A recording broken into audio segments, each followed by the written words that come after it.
கவுண்டம்பாளையம்ங்கிற திரைப்படம் இப்போ வெளிவரப்போகுது. இந்த படத்தோட இயக்குனரும் நடிகருமான ரஞ்சித் அவர் பேசியிருக்கிற ஒரு சில டயலாக்லாம் இப்போ இணையத்துல பெரிய வைரலா போயிட்டு இருக்கு, சர்ச்சையாகவும் போயிட்டு இருக்கு. நாடக காதல் இந்த வார்த்தையை சொன்னாவே நிறைய பேருக்கு அப்படியே ஒரு மாதிரி ஆகுது அப்படின்னு சொல்லி சொல்றாங்க. உண்மைதான். காதல் அப்படிங்கிறது எல்லாருக்குமே தெரியும். காதலுங்கிறது புனிதமானது, ஒரு ஆணுக்கும் பெண்ணுக்கும் வரக்கூடியது அப்படிங்கிறது எல்லாருமே சொல்லுவாங்க. நிறைய படங்கள் வந்திருக்கு காதலை பேஸ் பண்ணி. ஆனால் நாடக காதல் அப்படின்னா என்ன அப்படிங்கிறத பற்றி அவர் நிறைய சொல்லியிருக்காரு.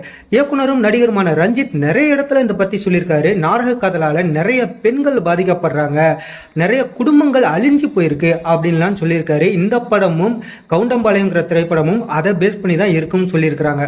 இப்போ இது மிகப்பெரிய சர்ச்சையாக போயிட்டு இருக்கு. நாடக காதல்னு சொன்னாவே அவங்கெல்லாம் ஒரு ஜாதி வெறியர்கள் அப்படின்னு சொல்ல ஆரம்பிச்சிட்டாங்க. காதல் அப்படிங்கிறத பத்தி அவங்க பேசல, நாடக காதல் ஒரு திட்டமிட்டு